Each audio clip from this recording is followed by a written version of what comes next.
Hello and welcome to the Derek Show, the show where I, Derek, talk until I'm out of breath. As always, this show is dedicated to my father. In other news, we have sold one of the coolers, so we are one cooler down and we will have to find a new backdrop for the set. I know that the set backdrop has been so high budget for such a long time, and we're really sorry to see Cooley the Cooler go. Because he was really a vital part of the installation, and we should definitely pay him the respect and the and mourn at his passing. But we do still have Cooley over there. Cooley 2, Cooley Tooley, we sometimes call him over there.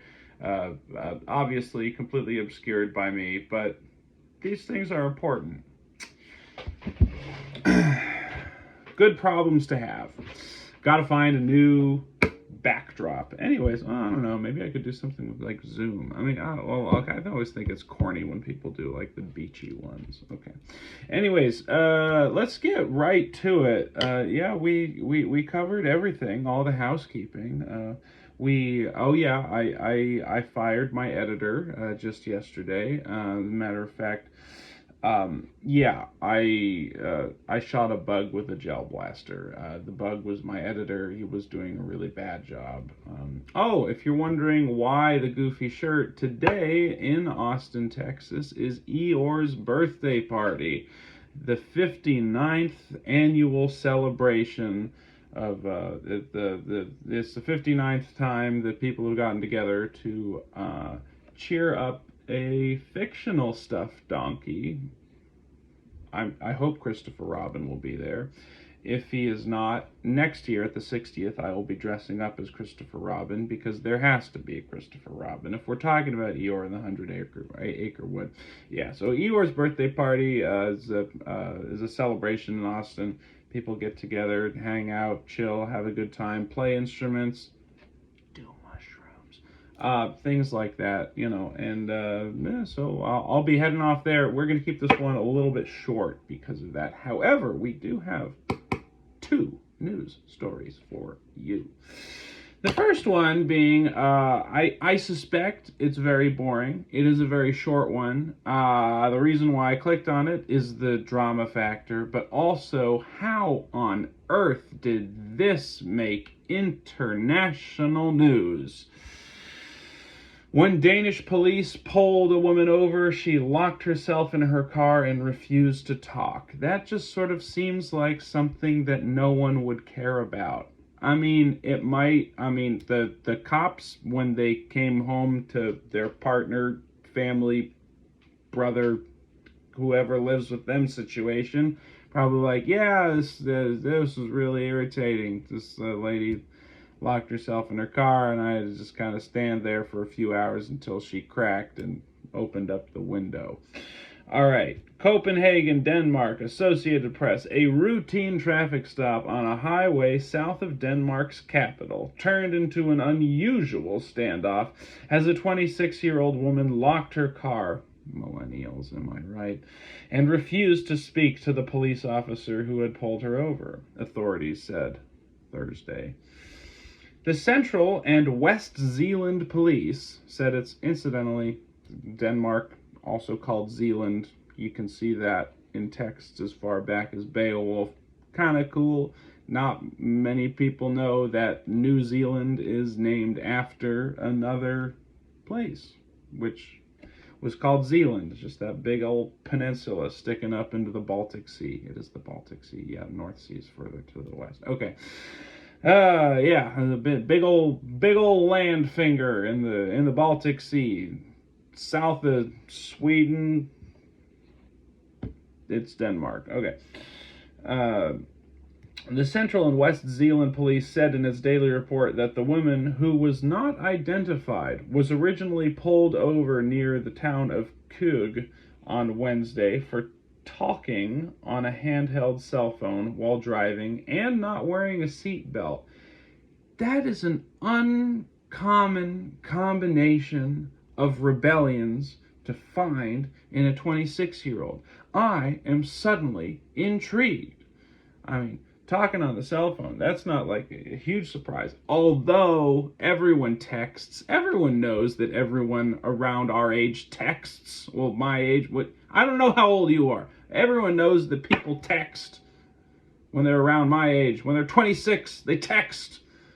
They don't talk on the phone. They certainly don't hold it up to their ear. And not wearing a seatbelt. That seems like the type of stuff that is pretty uncommon, because like since infancy it's been a law. It's been a law for people. Well, of course I don't know how things are in Denmark, but not wearing a seatbelt. Police also noted that the tires on her car were worn out. This is sounding like a shoeless hippie crystal lady, some type of this dirtbag jalopy hoopty car. All right, we're worn out. There was no rear window. Oh, I don't know how much of this is this lady's fault and how much like she's just poor. I don't. Maybe she just doesn't know how to take care of her shit. Let's find out. We're worn out. There was no rear window. Oh, such an excellent detail. So uncommon to find that. It's so rare. And the vehicle's insurance had expired. Not rare. I can tell you. 2 people who have hit my car have not had, or whatever, it doesn't matter. The report said, to open the car, the officers had to call a mechanic. Oh. They had to winch or crowbar the door open while she's sitting in there. Once that was done, they detained the woman and took her to a nearby hospital for a blood test. Don't let them do it. They're getting your DNA. They're putting you in the Interpol registry. Well, inside the car, police found 2. Okay, wait. Now, what I want to know is was originally pulled over. They just glazed right past. They glid right past that. They rode right past that detail that this person was pulled over earlier that day, and this was the second time they were being pulled over. There's not clarification. I think the context makes it clear this person was pulled over twice, not necessarily in the same day, but I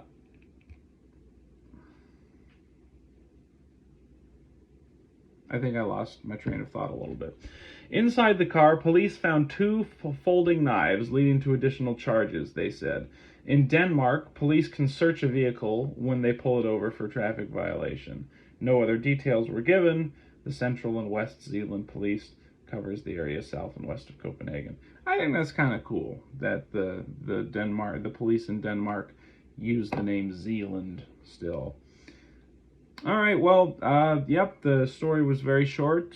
It was pretty boring, but there was a little bit of juice to be squeezed out of it, and I think we got most of it. So let's move on to our headlining story, our more significant tale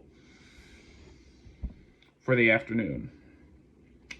Chicago's rat hole, heard of it, removed after city determined sidewalk with animal impression was damaged. Now, this is by Rick Callahan and Kathleen Foody.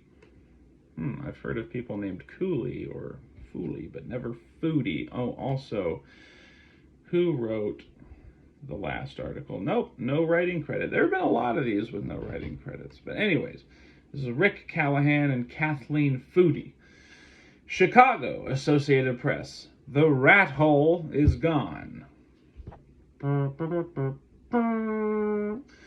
A Chicago sidewalk landmark some residents affectionately call the rat hole was removed Wednesday after city officials determined the section bearing the imprint of an animal was damaged and needed to be replaced, officials said. Well, they need to get with the culture, those city officials. They probably looked at us like there's a big hole in this sidewalk, not even noticing it's the shape of a rat. Now, this is international newsworthy because I don't know about you. I don't know if you've heard of the rat hole, but I have lived under a rock most of my life, and I have heard of the rat hole. I've never seen it. No, nor will I ever, or you, or anyone else ever again, unless we make another one, which, yep, why not? But then it almost seems like, it almost seems derivative at that point. Well, who knows? Let the world play itself out the way it does. Was removed Wednesday, but the official said. The imprint has been a quirk of a residential block in Chicago's North Side neighborhood of Roscoe Village for years. Yeah, it's an institution. It's grandfathered in. Give it an endowment to be taken care of, not to be erased mercilessly.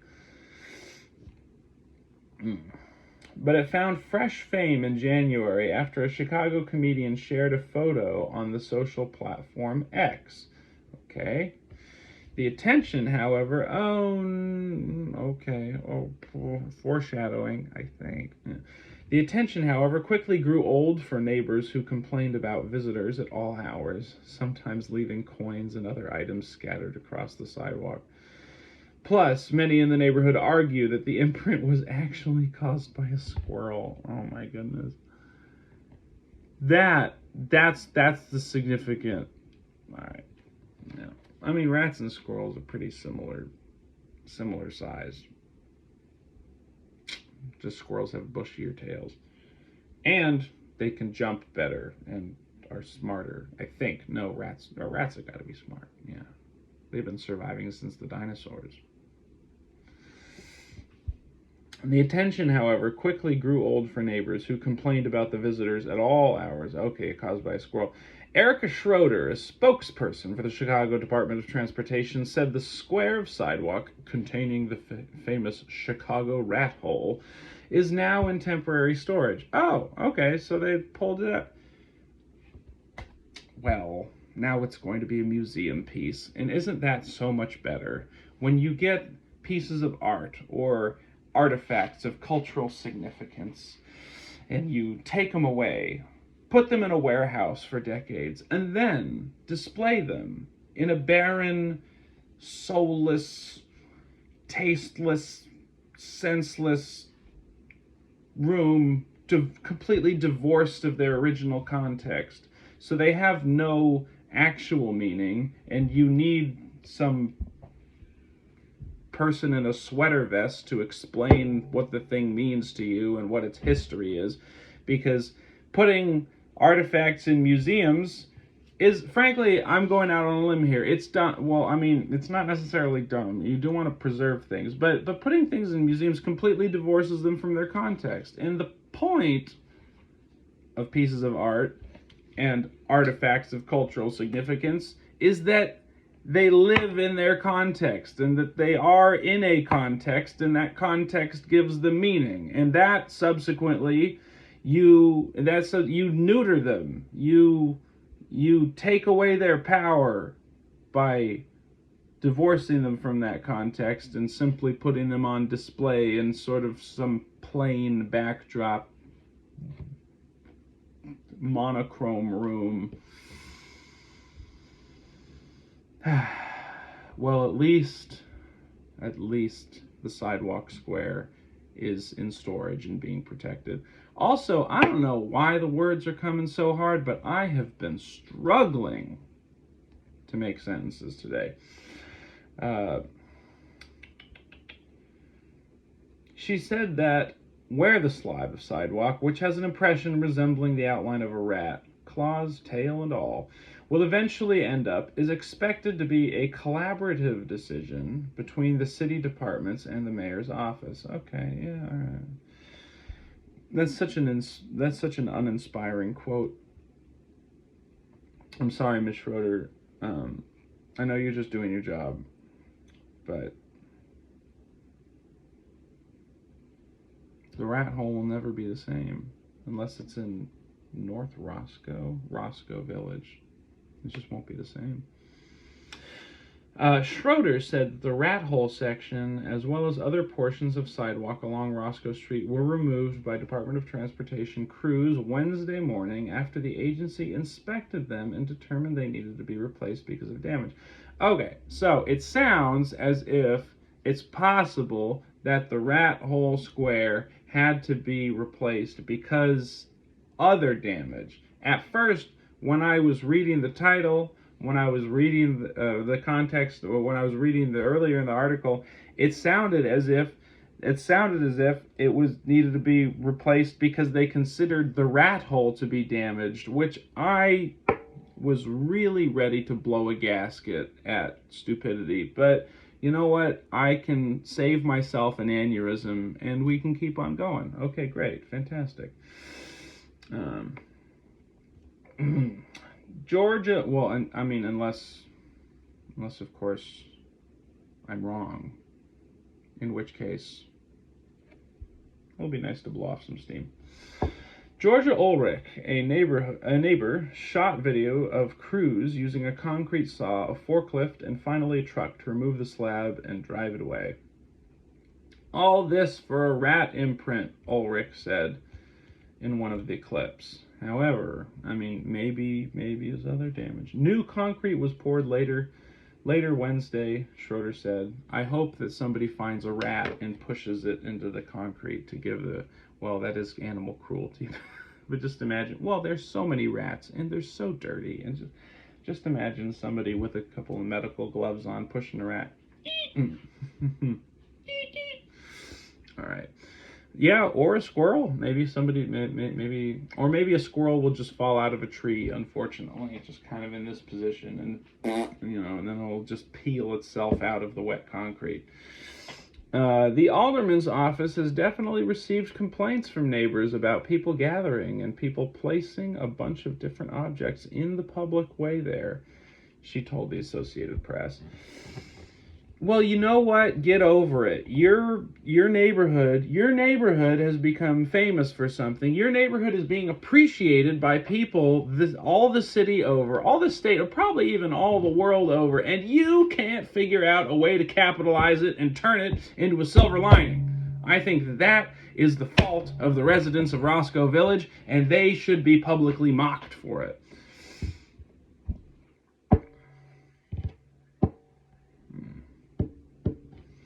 Complaints from neighbors about she told the Associated Press. Alderman Scott Wagsback. I'm going to go with Wagsback. Also, cool name, man. That sounded sarcastic. I meant it genuinely. Who cares? Alderman Scott Wagsback's office had been receiving complaints for several months, both about the portion of sidewalk being uneven. Okay, so that's the damage. It's not the rat. Well, I mean, unless uneven means that there's a rat hole in the sidewalk and not that it's tilted because of roots or something. Being uneven and people congregating there to look at and photograph the rat hole. Paul Sayover. This is, okay, so it bears mentioning that this is all happening in the north side of Chicago. Everyone knows that means the white side of Chicago, the rich side of Chicago. And leave it to middle and upper middle class white folks to consider people's appreciation of their neighborhood a nuisance and call Scott Wagsback's office about foot traffic. I mean, what? Okay, well, instead, why don't you send your kids out there with a lemonade stand to make a couple bucks while all this is going on? And then you'll feel like you're part of it. It'll be fun. Your kid will have some money. You make some Crystal Light. Yeah. That is irritating. It's like, people are in our neighborhood and they don't live there. It's like, well, I mean, it's a public spot. Just get over it. Okay. To photograph the rat hole, Paul Saviich Wagspac's chief of staff said Wednesday, "This is an office filled with interesting names." Wagspac? Sabayech? I'd like to know what the... It doesn't matter. I'd like to know what his speechwriter's name is. There we go. We figured out a name of a job for somebody at an alderman's office. It was just a combination of the fact that the sidewalk was uneven and also that people would show up at various times of the day and night and make a lot of noise and create other issues and problems. Oh, well, that's very vague at the end there, but the noise, I understand. But at the same time, what's the really big deal? It's an internationally famous slab of sidewalk. I mean, like for the cost, for the value of the thing, which is a chunk of concrete, it's like you can hardly get more notoriety for less effort. There were so many opportunities waiting to be uncovered here. But it was a lack of imagination. And, honestly, the people in this neighborhood, like old Roscoe Village, they probably had their own stuff going on. They were probably just on the corporate grind, or like working for their law firm for 60 hours a week. And they're like, I just want to sleep. And these people are taking pictures of the sidewalk. I never even liked that hole anyway. So, yeah, I get it, maybe you didn't need to capitalize on the opportunity, but at the same time, it shows a lack of imagination. It shows an unwillingness to participate in the bigger story, and that is what irks me about this. In January, someone filled in the rat hole with a material resembling white plaster, although the impression was quickly dug out by fans, the Chicago Tribune reported at the time. I think that's kind of cool, it's very vigilante style. It's like kind of punk rock. He might have because it's still going to be visible if it's white plaster, and he might have partly done that because I don't want anyone to catch their toe in it and break an ankle or something. But also maybe it's I like the way it looks, just plaster. But then everyone was like, nuh-uh, we're not, gang, we're not standing for that. Dig it out. Chicago resident Winslow Dumaine told the newspaper that people living nearby said the imprint had been there for nearly 2 decades.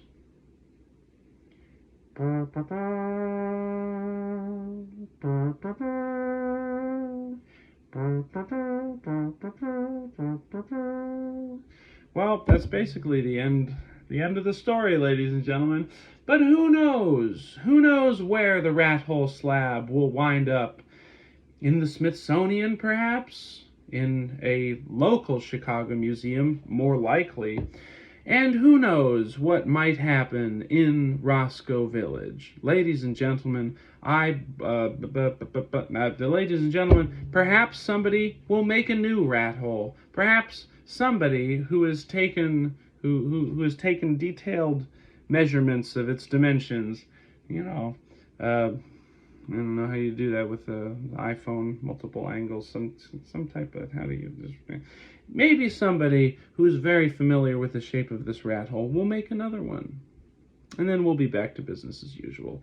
Anyways, you all have been a delight. I actually don't know. I can't see you. But I hope you've been a delight. Well, you be a delight to yourself and have yourself a nice day. This has been The Derek Show, where I, Derek, talk until I am out of breath.